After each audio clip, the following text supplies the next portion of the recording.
ИИМдин тергөөчүсү жана министрдин орун басары Эркинбек Ашыркожаевдин айдоочусу УКМКга сурак берди. Буга чейин айрым ЖМКлар алар пара талап кылууга айыпталып жаткандыгын жазышкан болчу. Иш жүзүндө баары башкача, аларды УКМКга күбө катары чакырып, сурактан кийин кое берген деп айтылат маалыматта. Министрлик такталган гана маалыматты таратуу зарылдыгын кошумчалаган. Москва районунда мурда окуп кеткен мектебин өрттөөгө аракет кылган адам кармалды. Бул тууралуу милициядан билдиришти. Окуя кечээ болгон, мектептин директору милицияга арыз менен кайрылып, болжол менен саат 4:30 чамасында белгисиз адамдар мектепке кирип келип, класстардын эшиктерин талкалап, парталарды өрттөгөнүн билдирген. Алар факты боюнча кылмыш жаза кодексинин башка бирөөнүн мүлкүн жок кылуу же зыянга учуратуу беренеси боюнча кылмыш ишин козгогон. Шектүү катары мурда соттолгон 26 жаштагы жаран кармалып, убактылуу кармоочу жайга киргизилген. Ал кылмыш жасоо учурунда мас болгондугун белгиледи. Бишкекте Батирден ири суммадагы каражатты ордоого шектелген жаран кармалды. Бул тууралуу милиция маалымдады. Маалыматка караганда 2-январда милицияга аял арыз менен кайрылып, ушул эле күнү саат 18-ден саат 21-ге чейинки убакыт аралыгында анын Батиринен 2 миллион сом жана 500 миң сомдук алтын зер буюмдары жоголгондугун маалымдаган. Кылмыш иши козголуп, 33 жаштагы тургун кармалып, убактылуу кармоочу жайына киргизилген.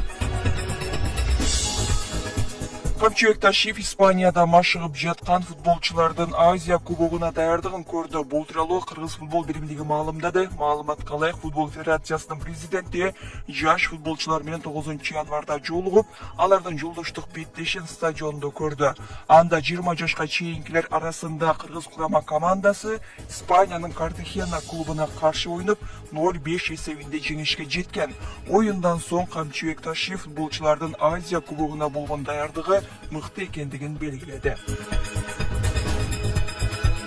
9-январда Бишкекте Социал-демократтар партиясынын лидери Темирлан Султанбековдун жана партия мүчөлөрү Ирина Карамушкина жана Роза Түрксебердин бүгүү чарасы каралды. Судья тергөөчүнүн өтүнүчүн канааттандырып, аларды 13 февралга чейин камакта калтырды. Соттук жараян кечке жуук башталып, жабык өткөн. Ага партиянын тарапташтары, айыпталуучулардын жакындары жана журналисттер дагы киргизилген эмес. Адвокат Айбек Турдыевдин айтымында шектүүлөргө коюлган күнөө анча оор эмес кылмыш болгондуктан үй камагына чыгаруу өтүнүчүн канааттандырып берген эмес. Бүгүнкү соттук отурумда Темирлан Султанбеков өзүн начар сезгендиктен аны сотко саясатчынын үй бүлөсү чакырган дарыгер карап чыкты. Дарыгер Асель Атаева журналисттерге Султанбеков колу калтырып, муундары ооруп жаткандыгын айтканын билдирди. Саясатчы ачкачылык кармай баштагандан бери 12 килограммга чейин арыктаган. Эгерде дагы уланта берген болсо, комага түшүп калышы мүмкүн экендигин кошумчалады. 26 жаштагы Темирлан Султанбековду партиянын Ирина Карамушкинаны жана Роза Түрксеберди Бишкектен Севилков райондук соту 15 ноябрда 2 айга камакка алган. Бишкек шаардык соту 2 декабрда аларды камакта калтырган. Шектүүлөргө Бишкек шаардык милициясы былтыр 14 ноябрда кылмыш жаза кодексинин шайлоочулардын добушун сатып алуу беренеси боюнча кылмыш ишин козгогон. Бишкек аймактык шайлоо комиссиясы козголгон кылмыш ишине жана тергөөчүнүн маалыматтарына таянып, Социал-демократтар партиясы 17 ноябрда өткөн Бишкек шаардык кеңешине шайлоого катышуудан четтеткен. Партия өкүлдөрү коюлган айыпты четке кагып, муну саясий куугунтук катары баалап келет. Чет өлкөлөрдөн ташылып келген жана каттоодо турган автотранспорт каражаттарын легалдаштыруу иштери башталат. Тиешелүү жарлыкка президент Садыр Жапаров кол койду. Максаты кыймылдуу мүлктү сатып алуу процессин ачык айкын кылуу жана автотранспорт ээлеринин укугун коргоо экендигин белгиледи. Жарлыкта министрлер кабинетине 2 айдын ичинде жоболорун иштеп чыгуусун жана 3 этап менен жарым жылдын ичинде легалдаштыруу тапшырылган.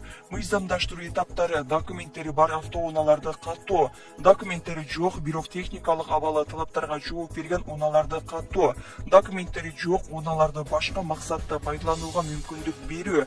Буга чейин жогорку кеңештен бир катар депутаттары министрлер кабинетине армян жана абхаз номерлүү автоунааларга мунапыс берүүнү сунушташкан. Мындай автоунаалардын ээлери мыйзамдаштыруу үчүн $500,000 чейин төлөөгө даяр экендигин айтышкан. Мунапыс берүү казынага миллиондорду алып келерин кошумчалашкан. Кийин УКМК төрагасы Камчыбек Ташиев жогорку кеңештин жыйынында Кыргызстанда абхаз жана армян номерлүү 15 миңдей автоунаа бар экендигин билдирген. Assalamu alaikum tuğanlar. Bu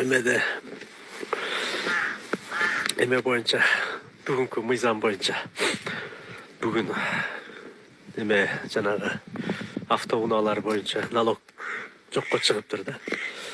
Bundan keyin avtounaga nalog төлөбөйбүз да туğanlar. Şunu çıkarıp, ana janağı çıkarıp koysa elder dagы эле нааразы да. Вообще мындай бир довольный эл жок да. Разы болгон эл жок. Баары эле недовольный да. Анан ойлонуп коесуң да, биз натүр эле ушундай акылыбыз жетпеген эл көп экенбиз да, биз акылыбыз иштебейт экен чын элечи. Бүт жерде эле нааразы боло берет экенбиз. Анан биз түшүнүп, билип, разы болуп эле шүгүр кылып, ушу рахмат айтып атсак, бизди кошомат дешет. Жана ушундай эли бар мамлекетте башкаруу, ушундай эли бар мамлекетте иштөө өтө эле кыйын экен, өтө эле татаал экенин мен эми түшүнүп атам да. Биз мамлекеттик кызматкер эмеспиз, бирок мамлекеттик кызматта иштегендерге таң бердим. Ушундай бир мамлекетте иштеп дагы эле иштеп ачканда сабыр кылыпчы. Биз эч качан разы болбойт экенбиз туугандар. Силерди жанагындай лишний жанагындай проблемалардан бошотуп атат да мамлекет. Лишний слангтардан бошотуп атат, штрафтардан бошотуп атат, очередтерден бошотуп атат, бир обязательстводан бошотуп атат да негизичи. Бензин болсо итагиле кымбаттап атат, итагиле кошулуп атат, үстүнө акча кошулуп кетип атат. Мамлекетке эмес, бир болгон тетиги бизнесмендерге, ошолорго кошулуп кетип атат акчачы. Ортомчулдарга кошулуп кетип атат. Ага унчукпайбыз.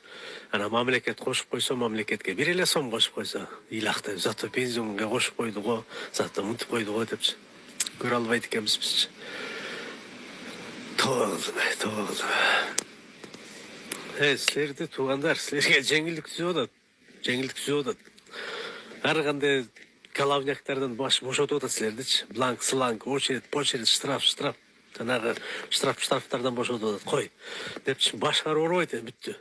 Ар бир жыл сайын сентябрь келгенде эле тайдакка налоговыйдын алдында очередь түзүлүп калбайт эмичи, очередь болбойт. Лишний коррупция да болбойт, бул чөнтөккө да кетпейт. Ар бир бланк толтуруп бергенде да ар бирөөдөн акча алат. Ошо акчалар алынбай калат. Туугандар айланайын жыр калды сонунда. Бензин итагиле кымбаттап атат. Бир сом өлүп кетпейбиз бир сомдон. Төлөп кое бериш керек, эчтеке болбойт. Разы болосуңарбы же болбойсуңарбы? Рахмат айтасыңарбы же айтпайсыңарбы?